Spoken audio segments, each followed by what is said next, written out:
एक बार एक महाजन को अपना चित्र बनवाने का शौक लगा। उसने एक चित्रकार को बुलवाकर अपना चित्र बनवाने को कहा। महाजन के कहे अनुसार चित्रकार ने महाजन का चित्र बनवाने में बहुत मेहनत की, लेकिन महाजन बहुत ही धूर्त व्यक्ति था। वह चित्रकार से बोला, यह चित्र ठीक नहीं बना है, इसे दोबारा बनाओ। ऐसे करते करते महाजन ने बहुत सारे चित्र बनवाकर उन्हें गलत बता दिया। अब चित्रकार समझ चुका था कि महाजन चेहरा बदलने में माहिर है और हर बार चित्र बनवाते समय चेहरा बदल लेता है।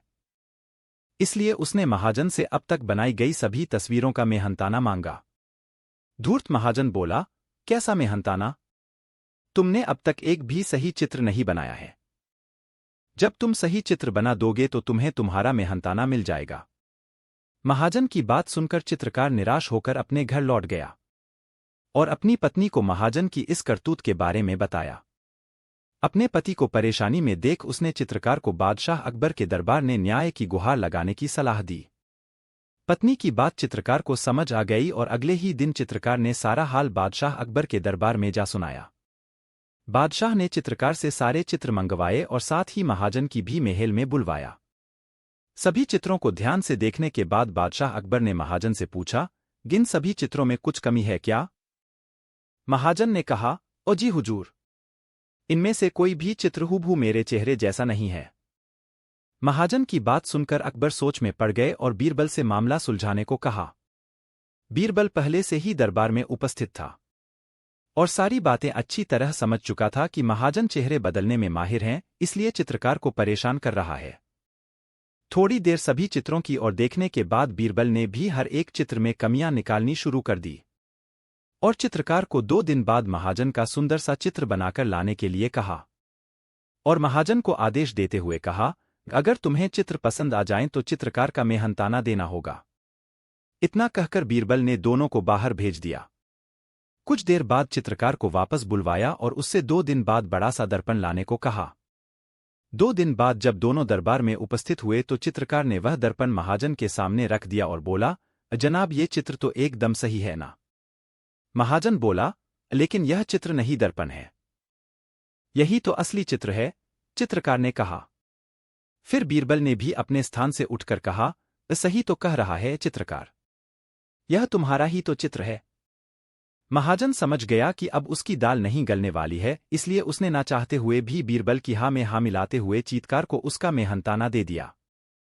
चित्रकार ने खुशी खुशी बीरबल का शुक्रिया अदा किया और महल से अपने घर की ओर चला गया। एक दिन सुबह बादशाह अकबर का मिजाज कुछ उखड़ा हुआ था। वह किसी वजह से चिंतित दिखाई दे रहे थे। शीघ्र ही यह खबर पूरे महल में फैल गई। सभी दरबारियों, पहरेदारों, सहायक को और मंत्रियों ने सोचा कि आज बादशाह अकबर से दूर रहने में ही भलाई है। जब बीरबल ने महल में कदम रखा तो उनसे कहा गया कि आज बादशाह अकबर का मिजाज ठीक नहीं है और सभी लोग डरे हुए हैं। बीरबल बादशाह अकबर के पास गए और पूछा, जहांपना सुनने में आया है कि आज आपकी तबीयत ठीक नहीं है। सभी लोग डरे हुए हैं कि कहीं आप उनसे नाराज ना हो जाए। बादशाह अकबर बोले, बीरबल सच कहूं तो आज मेरा मन खुश नहीं है। रात मैंने एक सपना देखा और उसके बाद से मेरा मन दुखी है। बीरबल ने पूछा, जहांपना आपने सपने में क्या देखा? मुझे बताइए ताकि मैं आपकी मदद कर सकूं। अकबर बोले, मैंने देखा कि मेरे मुंह के सारे दांत झड़ गए और केवल एक ही दांत बचा है। एक बार साधु ने बताया था कि हर सपने का कोई ना कोई मतलब अवश्य होता है और मैं इसके बारे में जानना चाहता हूं, नहीं तो यह सपना मुझे यूं ही परेशान करता रहेगा।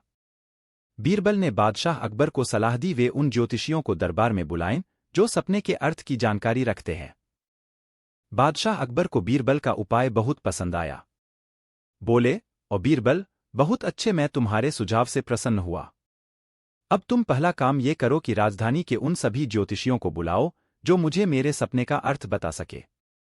सभी ज्योतिषियों ने अपने अपने हिसाब से अनुमान लगाना आरंभ किया। कुछ ज्योतिषियों ने अपने साथ लाए पोथे खोल लिए तो कुछ ज्योतिषी आपस में सपने के अर्थ पर चर्चा करने लगे। फिर एक ज्योतिषी ने उठकर कहा, ओ जहांपना, हमारी गणना और जानकारी के आधार पर आपके सपने का मतलब है कि आपके सारे रिश्तेदार आपकी मृत्यु से पहले ही मर जाएंगे। यह सुनकर अकबर बहुत क्रोधित हुए। उन्होंने सबको बिना किसी इनाम के विदा कर दिया। लेकिन बीरबल जानते थे कि अकबर को शांत करने के लिए उन्हें क्या करना चाहिए। उनके पास जाकर बोले, महाराज, आपके सपने का मतलब यह है कि आप बहुत लंबी आयु तक जीवित रहेंगे और अपने रिश्तेदारों से कहीं अधिक धनी होंगे। यह सुनकर अकबर को बहुत खुशी हुई। उन्होंने बीरबल को इनाम दिया क्योंकि उन्होंने सपने का सही अर्थ बता दिया था। एक दिन दरबार लगा हुआ था। बीरबल सहित सभी दरबारी दरबार में उपस्थित थे। सहसा अकबर ने दरबारियों के सामने एक प्रस्ताव रख दिया। हम सोच रहे हैं कि महीना 30 दिन की जगह 60 दिन का होना चाहिए। आप लोगों का इस बारे में क्या ख्याल है? यह सुनना था कि चापलूस दरबारी हाँ में हाँ मिलाने लगे। ये उनके लिए चापलूसी का बेहतरीन अवसर था। कुछ दरबारियों ने कहा, जहांपनाह, आपका विचार अति उत्तम है।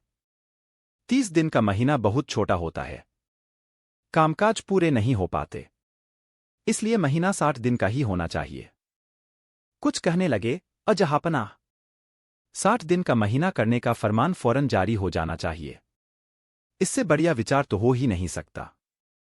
बीरबल अब तक चुपचाप बैठा सारी बात सुन रहा था। उसने इस बारे में राय व्यक्त करने में कोई उत्सुकता नहीं दिखाई। बीरबल को खामोश देख अकबर ने पूछा, बीरबल, तुम इस बारे में क्या कहते हो? क्या तुम्हारी राय भी अन्य दरबारियों की तरह ही है? हुजूर, 30 दिन से 60 दिन का महीना कर देने का विचार उत्तम है, किंतु इसके लिए एक काम करना होगा। बीरबल शांति से बोला। अकबर कुछ कहते उसके पहले ही दरबारी एक स्वर में कहने लगे, हम बादशाह सलामत के आदेश का पालन करने के लिए कोई भी काम करने को तैयार हैं।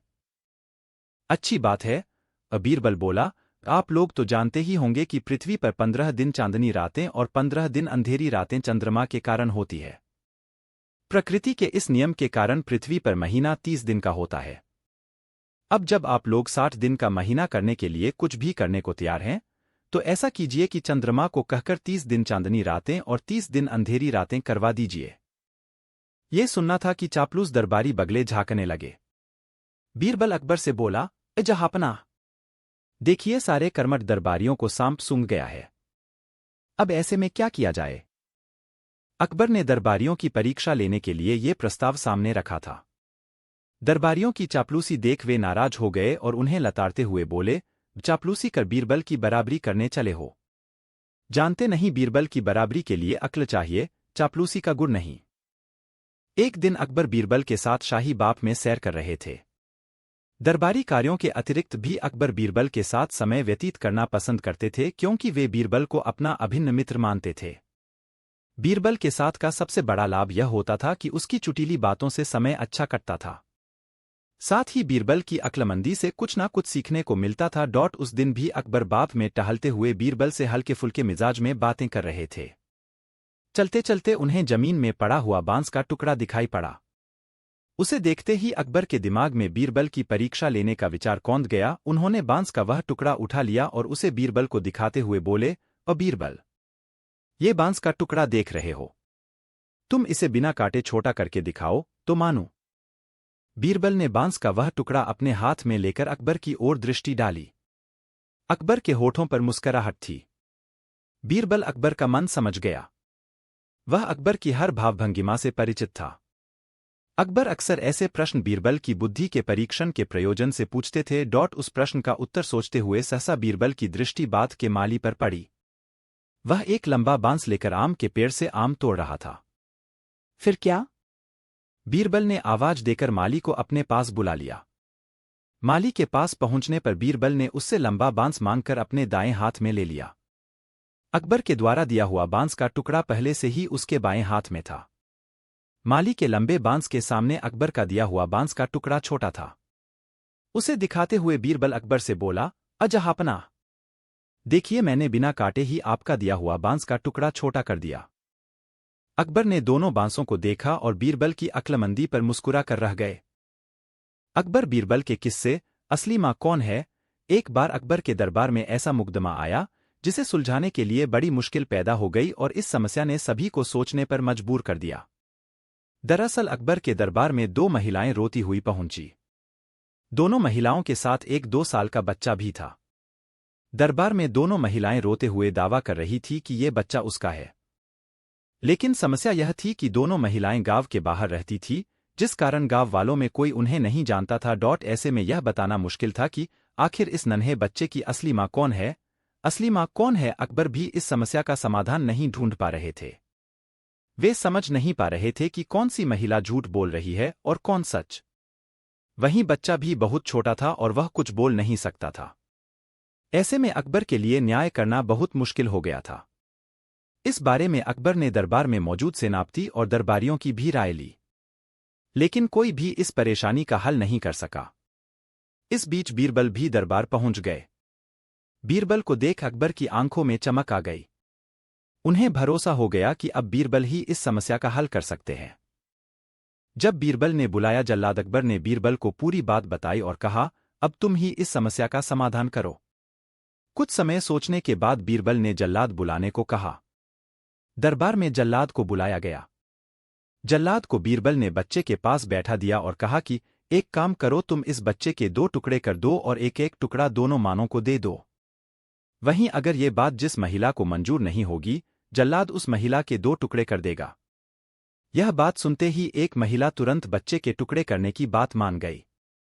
उसने कहा कि मुझे ये आदेश मंजूर है, मैं बच्चे का एक टुकड़ा लेकर चली जाऊंगी। ऐसे हुई असली माँ की पहचान। लेकिन दूसरी महिला बिलख कर रोने लगी और उसने कहा कि मुझे बच्चा नहीं चाहिए, आप मेरे 2 टुकड़े कर दो लेकिन मेरे बच्चे को मत काटो। भले ही आप बच्चा दूसरी महिला को दे दीजिए। महिला से यह बात सुनते ही राजा समेत दरबार में मौजूद सभी लोग समझ गए कि जो महिला बच्चे के कटने के कारण रो रही है वह निर्दोष है और जो बच्चे को काटने की बात पर राजी हो गई वह दोषी है। इसके बाद बीरबल ने तुरंत उस दोषी महिला को कैद करने को कहा।